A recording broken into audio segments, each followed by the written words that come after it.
So hello, what's up mga ka-J-Vlog? Welcome ulit sa panibagong video, and for today's video, another review tayo. Ngayon 2025, early 2025, ngayon nasahan nyo mga ka-J-Vlog na all iPhones and even Samsung, i-review natin yung mga older flagship na pwede mabili sa Green Hills. Quarterly yan, early 2025, mid 2025 at late 2025. So focus natin ngayon is the iPhone 11 Pro. Review ngayong early 2025. Maganda pa kaya ito i-purchase, lalo na murang-mura na lang ito sa Green Hills. Para mga J-Vlog, check natin.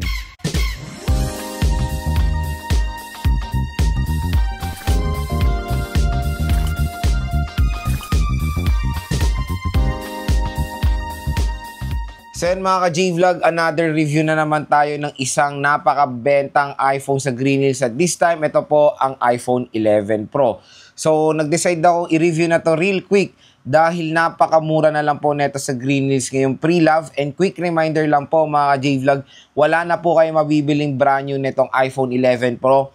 Puro mga pre-love units na lang po ang pwede nyo ma-purchase nito, pero syempre mga in good condition, mga ganda rin yung mga battery ng mga smartphones na yan. At syempre walang palit. Doon sa nire-recommend nating shop ang CMB Gadgets Tall X-A07, second floor, Green Hills, San Juan City. So, yun nga, itong iPhone 11 Pro ay na-release to noong year 2019 at super duper expensive nito nung panahon na yon. Ito ay nagkakahalaga ng 60 to 70,000 yung mga range niyan for 64GB and 256GB of iPhone 11 Pro.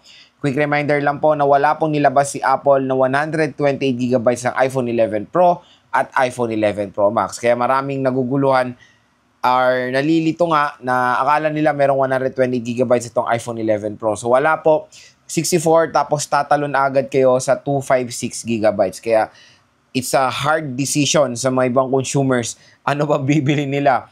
Magsi 64GB ba sila na mas makakamura or magdadagdag kayo for a 256GB? Kasi noong 2019, sobrang layo po ng price difference ng 256 at ng 64GB na iPhone 11 Pro. Brand new, parang nasa 10,000 higit ang price difference na itong dalawang variant na yon.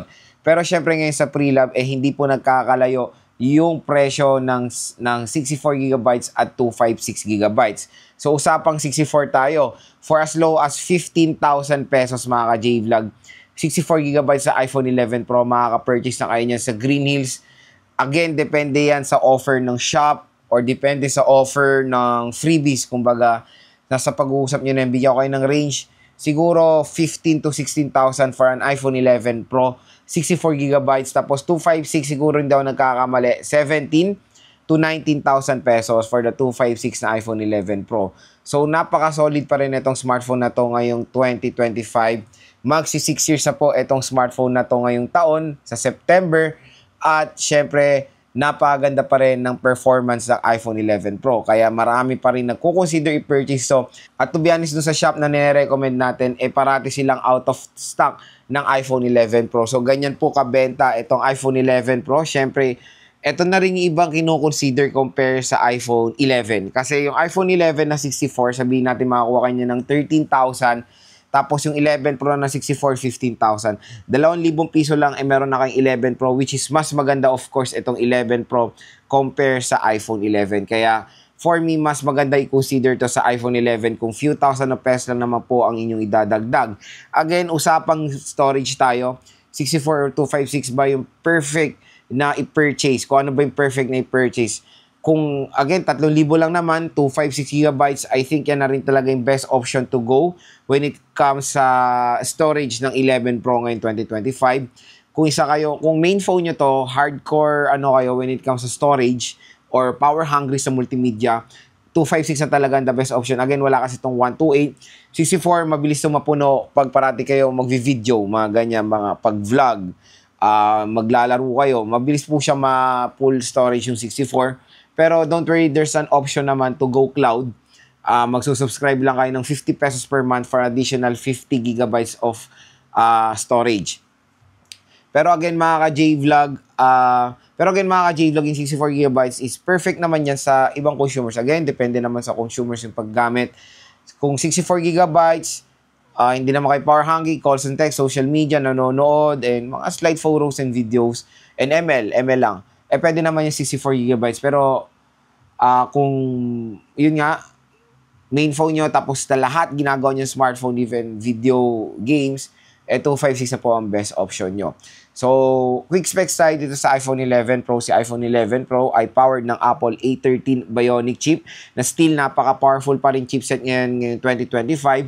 Meron siyang triple rear camera system. So, ito po yung kauna-unahang triple rear camera ng iPhone. Ayan. So, meron tayong 12 megapixel main, 12 megapixel ultra-wide at 12 megapixel telephoto lens.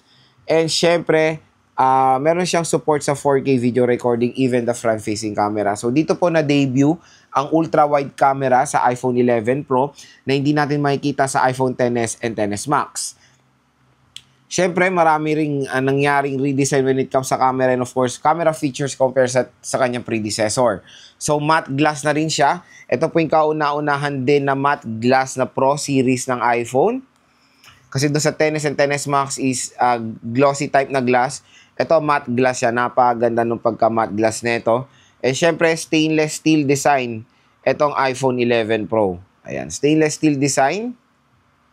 Pero again, mga ka-J-Vlog, when it comes sa kanyang OS, nasa ano na siya second to the last na supported ng iOS update.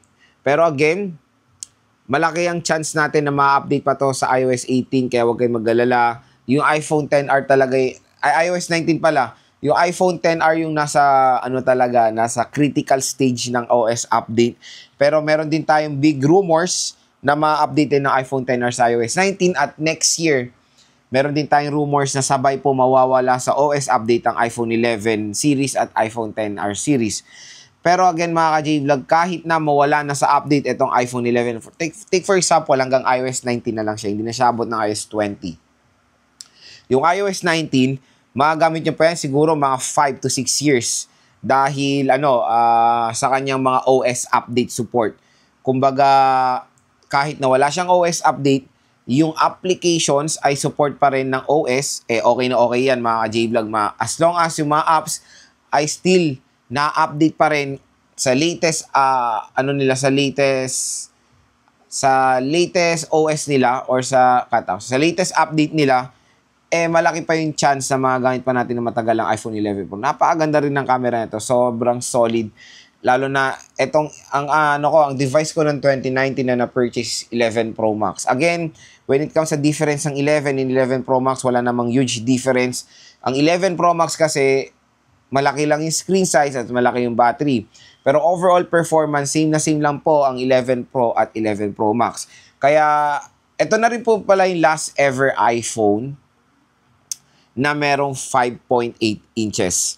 Kasi ito po ay merong 5.8 inches Super Retina XDR OLED display at stainless steel design siya. Kina-next kasi sa 12 Pro, huge update tayo doon. 6.1 inches na siya. So, ito na rin yung last ever iPhone na makukuha nyo when it comes sa smaller screen. Pero again, kahit na smaller screen siya, pag i-compare mo sa 12 Pro, parang pareho lang naman sila ng size. Kasi smaller form factor yung 12 Pro. So, ito yung 13 Pro. Ito yung 11 Pro. Tingnan nyo, when it comes sa size, konti lang naman yung kanilang difference. So, kung gusto nyo ng mas maliit sa 12 Pro, 13 Pro, ito ang go-to nyo, iPhone 11 Pro. Napakaliit. Perfect na perfect for one-handed operation itong smartphone na to. Sobrang solid pa rin ng performance itong smartphone na to. And abangan nyo na lang, igigame test natin ngayon 2025 itong iPhone 11 Pro. So stay tuned lang dyan mga ka-J-Vlog. And again, sa kanyang presyo, 4G lang po ito. Next year din po tayo nagkaroon ng 5G sa iPhone 12 series. Even though 4G lang siya. Again, yung 4G is very relevant pa rin naman yan ng connectivity dito sa ating sa Philippines. Sa mga provinces, usually, ang dominant is 4G talaga. Kaya very useful pa rin ang 4G, kaya hindi naman ako magdadalawang isip mag-purchase pa rin ng iPhone 11 Pro kasi yung 4G connectivity is mabilis pa rin yan mga ka-J-Vlog. So yun mga ka-J-Vlog, ang ating quick review dito sa iPhone 11 Pro, ang pinaka-main na question, Lods, maganda bang i-purchase itong smartphone na to? Ang quick answer dyan mga ka-J-Vlog, definitely okay na okay pa naman i-purchase ang iPhone 11 Pro, lalong-lalo na mura na lang siya.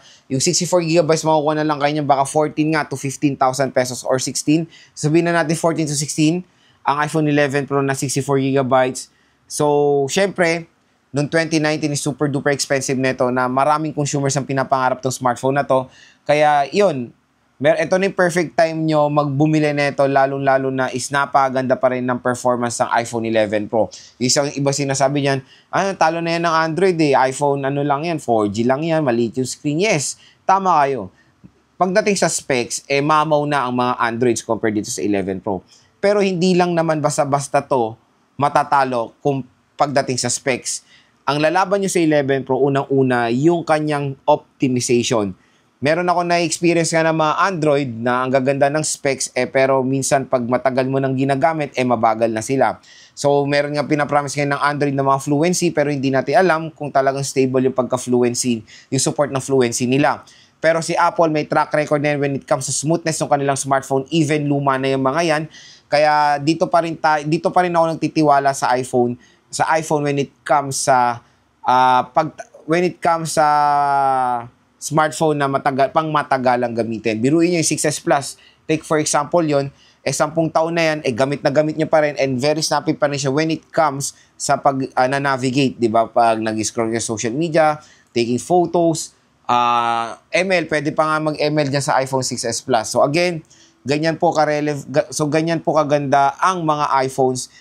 Iba kasi sinasabi, pang mayaman lang to, ba't nyo binibili? Hindi lang naman ganun ang purpose ng ibang consumer para bumili ng iPhone. Bumibili sila ng iPhone kasi pang matagalan talagang gamitin itong device na to. Napakatagal masupport ng OS update ang iPhone. Kahit na sinusupport na OS update, still mabilis pa rin yung smartphone, and even luma na yung chipset, still napakalakas pa rin yan at kaya pa rin mag-handle ng mga games. For example, itong Apple A13 Bionic chip, pwede pa rin kayo maglaro ng mga modern games dito sa smartphone na to. Ang pinaka-main lang na magiging problem nyo dito is of course the battery. Acceptable, siguro expected na yan ng mga consumers when it comes sa iPhone talaga ng ganito mga malilit na form factor. Ito may 3,000, almost 3,100 mAh battery capacity lang to. Pero again, hindi naman yung super duper mabilis na malobat. Pag gaming, mabilis talaga siya malobat. Pag main smartphone nyo siya for casual things, 1 to 2 times nyo siya sigurong i-charge. So again, mga ka-J-Vlog, okay naman ang overall performance ng iPhone 11 Pro. Ang kakain lang sa inyo dito is the battery itself. So, expect nyo na pag bibili kayo ng iPhone 11 Pro na second, na usually ang mga battery health niya nasa 80 plus na talaga.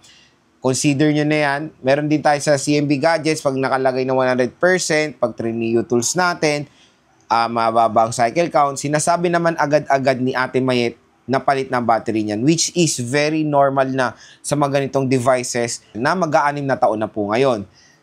Again, ang battery replacement is very normal sa mga older devices. Mas maganda nga ang palit battery kaysa yung super degraded na original battery kasi sobrang bilis na malobat. As long as yung pinalit na battery is maganda, okay, matino din yung nagpalit, maayos yung ginawa niyang pagpalit sa battery nyo, babalik naman din po sa full performance ng inyong iPhone. So, yun mga ka-J-Vlog, okay pa rin naman i-purchase ang iPhone 11 Pro ngayong 2025. Sobrang mura niya na lang yan compare last year and even no SRP niya. At kung interested pa rin kayo bumili na itong iPhone na to, ilalagay ko po yung link na ito sa description box. I-check nyo na lang po.